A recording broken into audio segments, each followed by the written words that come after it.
Guys, what's up? It's Saints Fan, and guess what dropped today, guys? I can't even believe it.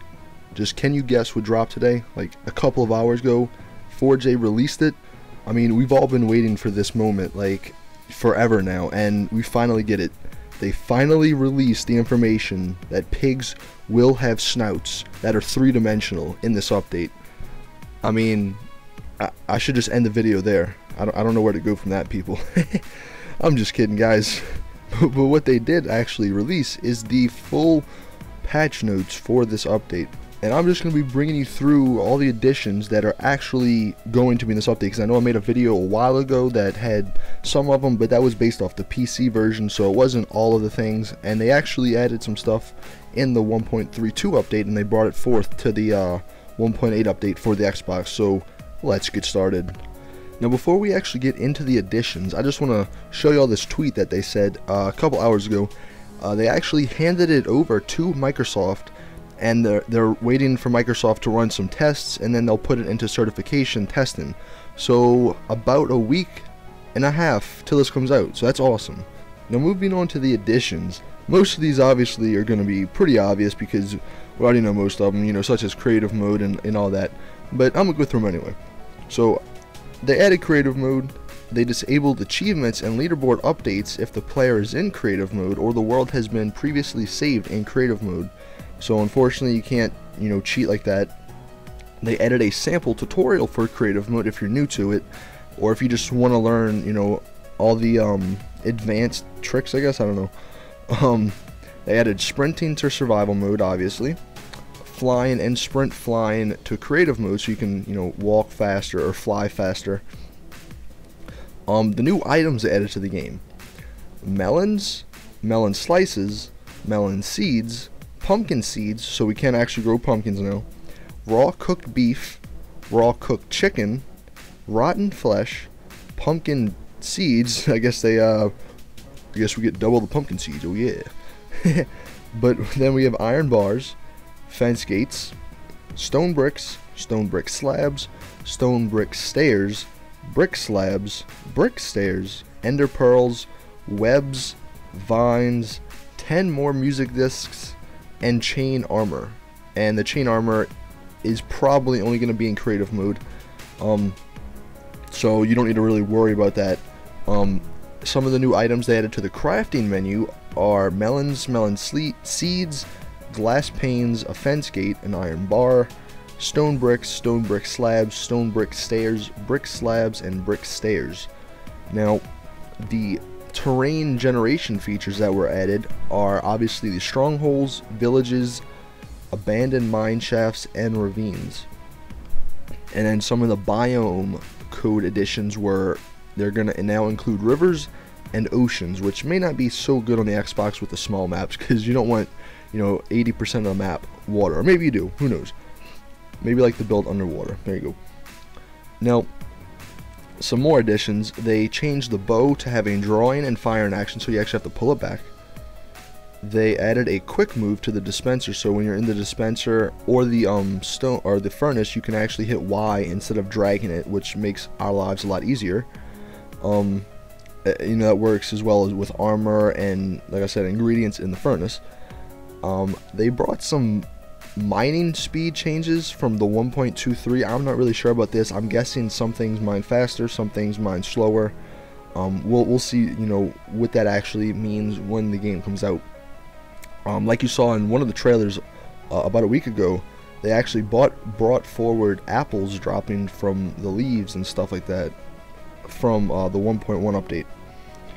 They also brought forward change from the 1.23 to make pumpkins and melons grow faster, and not require them to be on farmland. So if you don't have a hoe, because we know sometimes it's just not reasonable to have a hoe, you know, obviously. So that's good for you if you don't have one of those. They fixed vines. I guess they had a trouble with vines or something, so they fixed vines to stop spreading so much. I guess vines were like taking over cities and stuff. Who knows? You know, you would think vines would be pretty easy to contain, but obviously not. You know, where's the weed X? Is that what it's called? I don't know. Spray that shit on it. Obviously, they added the food bar back to the HUD. They also added stacking food items, the eating animation, and they actually enabled crafting mushroom stew without a crafting table. So that's kind of good, especially if you're exploring places. They added the blocking move with the swords, which will decrease your damage. Passive mobs will now flee when hit, so that's a little bit annoying when you got to chase back after them, but you'll deal with it. In the text description for the food, it'll show how much they refill your food bar, so that's kind of cool. Like I said at the beginning, guys, snouts on pigs are now going to protrude from their heads, so we've all been waiting for that, obviously. Skeletons will now hold full-size bows instead of their little mini-me bows. No offense to any small people out there, but it just looked awkward, them being so big and then them holding a little sword, a little bow. You can now capture animals because they don't despawn, but you can actually breed, so that's the downside to it. You're gonna have to wait until the 1.23 update comes to actually be able to breed them. But some other things, they added new mob sounds. Zombies will drop rotten flesh. Shears can collect tall grass and the new vines. Then they improved some graphics on the sunrise and sunset and on the rain, because we all know rain just looked terrible in the last update. User placed blocks, leaf blocks, do not decay now. That's kind of good. Cloud height was raised so the clouds can no longer phase through blocks, because that was always annoying when you freaking built all the way up there. Cloud movement syncs with the game's time. Not really sure what that really means, so we'll have to wait and see, I guess. Wooden and stone pressure plates can now be placed on fences, so we can actually have a freaking table in our house to add some decoration. It's always good. Chest models will now be 3D with opening and closing animations. They added a countdown timer to the autosave, so people wouldn't have to guess. Not really sure why they do that. I mean, it helps, yeah, no doubt, but I don't really think that was a big complaint. They also added the ability to rename an existing saved world, so if you messed up, you can go back and change it. They added map icons to the in-game player list to match their color in the map. So basically, that's for the host, so you can keep track of where everybody's at in the map and who's who, pretty much. They added some more. The last couple things here that they added are just some descriptions and how to play if you're really new and you don't know anything about any of the stuff that I really mentioned. And then finally, they removed Herobrine. Or did they? Who knows? Maybe we'll see him again. Now, moving on to some of the plugins, so to say, that they actually put in the game. They added an option to select creative mode or survival, obviously, an option to disable clouds, which is kind of good. They changed the gamertags display option to mean display or hide gamertags in game and on maps. So if you're playing Hunger Games and you don't want other people's gamertags to show up, you can disable that.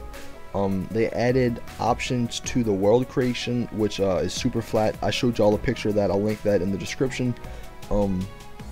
Super flat, enable or disable structures, and a bonus chest.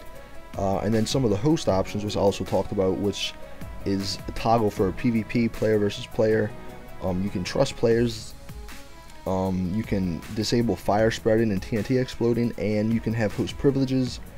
The host can also have the options if people can build and mine, or if they can be a moderator.